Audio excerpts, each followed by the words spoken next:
When Sarah started coming home late every Friday, I didn't think much of it. She claimed she was hanging out with her guy best friend, Ethan, someone she'd known since college. I trusted her, even though my gut often whispered something wasn't right. Every time I asked what they did, she'd just smile that smug little smile and say, "You don't need to know, Ryan." At first, I brushed it off as harmless teasing, but the more she said it, the more it burned. One evening, when she repeated the same line with that same smirk, something inside me snapped. I realized this wasn't just about friendship, it was about disrespect. I decided to stop asking questions and start getting answers. The next Friday, she dressed up as usual, spritzed on perfume, and left with her phone glued to her hand. I waited 15 minutes, grabbed my jacket, and followed her.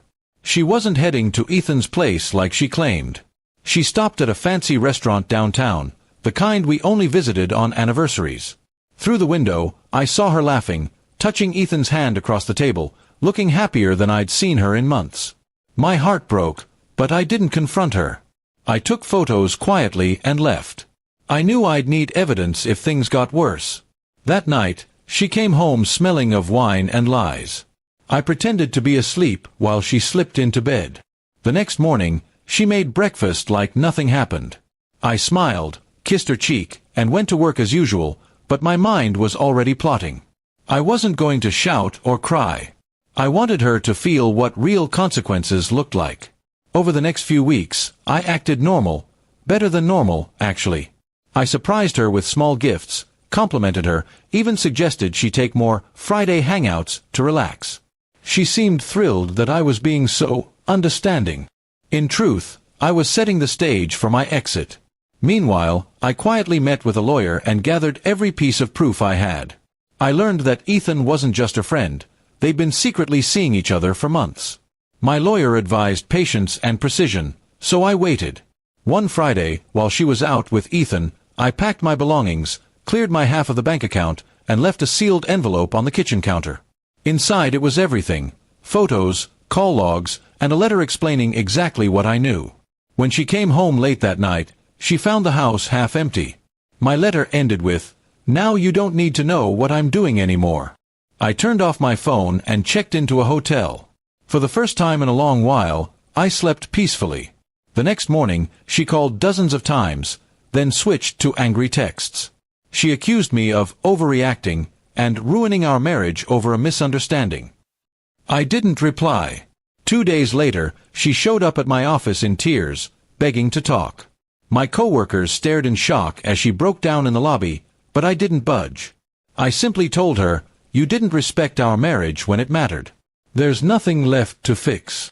In the following weeks, mutual friends reached out, trying to mediate. Most of them already knew about her and Ethan. Apparently, it wasn't as secret as she thought. The embarrassment she faced when the truth spread around town was the kind of justice I didn't even have to deliver myself. She and Ethan tried to keep their relationship going, but it fell apart within a month. He wasn't looking for a serious commitment, just excitement. I filed for divorce quietly and made sure it was finalized without any drama. Sarah tried to negotiate, pleading for another chance, but I refused to be drawn in. My heart had hardened, and no apology could undo the smirk that had started it all. Once the paperwork was done, I moved to a new apartment and began focusing on rebuilding my life. Months later, I ran into her at a grocery store. She looked tired, worn down. Her smile was gone, replaced by regret. She tried to strike up a conversation, but I simply nodded and walked away. That short exchange told me everything I needed to know. She finally understood the weight of what she'd lost. I didn't take joy in her misery, but there was peace in knowing I hadn't lowered myself to her level. My revenge hadn't been loud or cruel. It was silent, clean, and complete. She once said I didn't need to know what she did on Fridays. Now, she doesn't need to know anything about my life at all. Today, my Fridays are quiet but peaceful. I spend them hiking, reading, or sometimes just enjoying dinner with genuine friends. I learned that sometimes the best revenge isn't getting even. It's walking away with your dignity intact. Sarah chose deceit. I chose freedom. And that made all the difference. In the end, she lost her secret Fridays, her false confidence, and the man who would have stood by her through anything. As for me, I gained clarity, strength, and the sweetest revenge of all, moving on without bitterness, knowing she'll forever remember the day her smirk finally disappeared.